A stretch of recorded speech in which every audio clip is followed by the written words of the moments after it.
Bonjour les artistes, j'espère que vous allez bien, très content de vous retrouver pour cette nouvelle vidéo. Aujourd'hui je vous parle de silicone. Pourquoi utiliser du silicone dans vos peintures acryliques? Alors, ce qu'il faut savoir, c'est qu'on l'utilise surtout pour le pouring. Le pouring, c'est une technique de peinture, comme par exemple dans ce cas-là, qui permet de faire différentes expériences avec de la peinture très liquide, qu'on va mélanger à des médiums spécifiques pour empêcher que les teintes se mélangent les unes aux autres. On va aussi essayer de faire des cellules, différentes choses, voilà.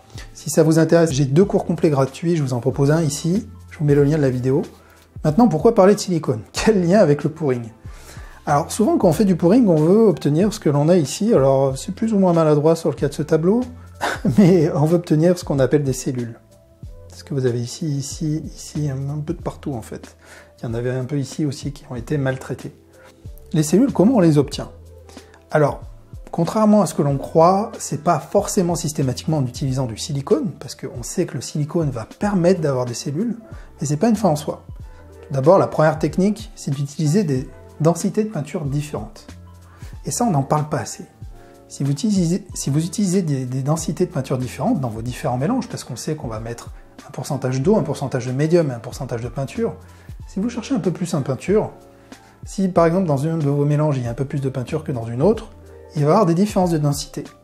Ces différences de densité vont faire que quand vous allez mettre votre mélange sur la toile, sachant que le médium est là pour empêcher que les teintes se mélangent, il va y avoir une sorte de combat, une confrontation entre vos deux teintes, et vous allez avoir une différence de position entre la peinture qui va être en faible densité et à haute densité. Et de cette façon-là, vous allez avoir plein de cellules. Si vous voulez vraiment, du coup, ne pas obtenir de cellules, ça va de soi, vous allez utiliser des teintes qui sont des teintes avec un mélange parfaitement identique. Deuxième technique pour obtenir des cellules, des alvéoles, je ne sais pas comment vous voulez les appeler, c'est d'utiliser du silicone. Alors, le silicone, c'est une huile, et ce qu'il faut comprendre, c'est que l'acrylique, on sait que ça fonctionne avec de l'eau. Donc quand vous confrontez de l'eau avec de l'huile, qu'est-ce qui se passe? Ça ne se mélange pas. Donc l'huile va essayer de repousser la peinture, va essayer de se séparer de la peinture et du mélange peinture-eau qu'elle a autour d'elle, et va se frayer une place, ce qui fait que ça va pousser la peinture et créer du coup nos fameuses cellules. C'est parfois bien entendu beaucoup plus efficace que de jouer sur la densité comme je vous l'ai expliqué tout à l'heure. Une huile parfois va prendre beaucoup de place et va permettre de faire des grosses alvéoles. Ça dépend trop de la qualité de votre huile. Vous pouvez utiliser une huile en spray, c'est ce que je faisais au début. Alors c'est pas forcément le plus approprié. Par exemple, vous avez la WD-40. Attention, il y a plusieurs variantes. Il faut vraiment prendre la WD-40 qui est composée de silicone. Elles ne le sont pas toutes.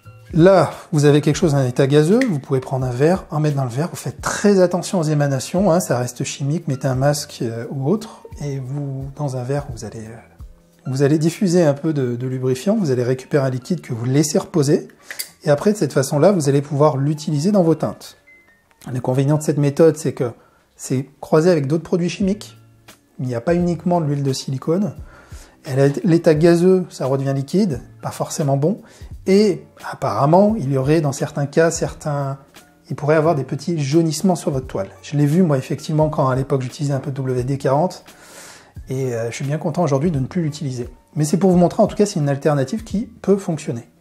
Sinon, milieu beaux-arts, alors ici, j'ai de l'huile de silicone, donc bon, la marque PBO, mais vous avez toutes les marques.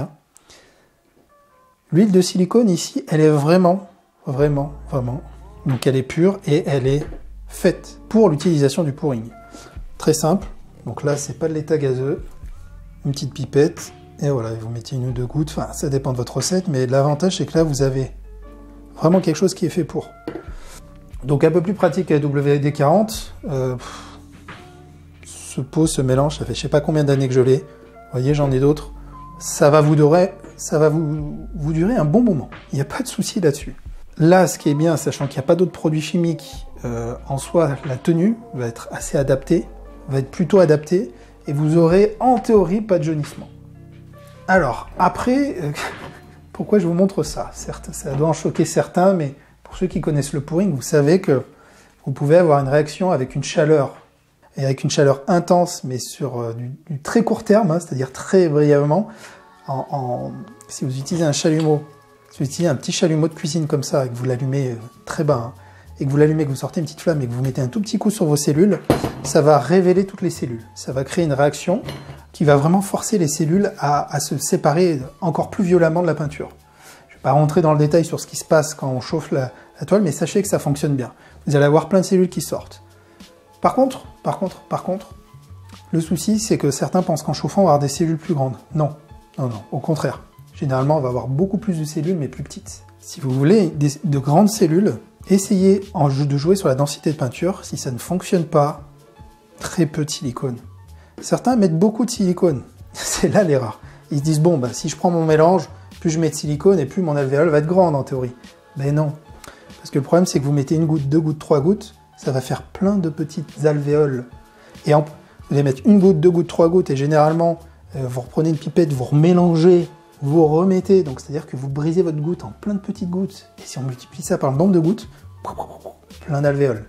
Des fois, une belle goutte en fin de préparation, sans mélanger, juste dans votre pot, avant de renverser, ça va faire une grande alvéole, ça va très très bien fonctionner. Voilà. Cherchez pas à mettre trop de produits, je sais, c'est une erreur débutant, mais voilà. Donc le silicone, c'est quelque chose d'expérimenté, tout comme le pouring, mais je vous mets en garde, hein, je vous mets en garde. Vous savez que je suis pas forcément ami avec le pouring, mais il m'arrive quand même encore d'en faire, et après, par exemple, comme sur ce tableau, d'en faire et de retravailler avec des techniques beaucoup plus classiques en surface, sur différentes couches. Le pouring, c'est une technique frustrante de chimiste. J'aime bien appeler ça une technique de chimiste, parce qu'on est toujours dans les petits mélanges. C'est extrêmement salissant, c'est frustrant. Vous allez en mettre partout. Même si vous faites des bacs ou autres, vous allez gaspiller énormément de peinture. Il faut avoir conscience de ça. Donc ça a un coût. Les résultats sont souvent pas au rendez-vous au début, et même après, hein, croyez-moi, même au fil des années, c'est dur d'arriver à piloter correctement ce que l'on veut faire. Donc prenez bien ça en compte. Je sais qu'au début, c'est très attirant parce qu'on a peur, on ne sait pas forcément composer, on ne sait pas forcément utiliser la technique, on n'a pas trop de technique, on se dit je vais faire mon petit mélange, je vais jeter, waouh, ça va faire le travail tout seul. Oui, parfois ça fait le travail tout seul, mais attention, repensez à ce que je vous ai dit sur la quantité de matériel qu'il va vous falloir, même si vous avez un beau plan de travail, même si vous avez beaucoup d'espace et que vous êtes propre, méticuleux, que vous avez tout préparé, vous allez quand même vous en mettre de partout, vous allez voir, vraiment. Donc faites attention à ça. J'espère que cette vidéo vous aura plu. Par contre, c'est intéressant à expérimenter. Si vous ne l'avez jamais fait, achetez un médium à pouring, achetez quelques couleurs, achetez ou pas de l'huile de silicone, et puis ça vous suffira.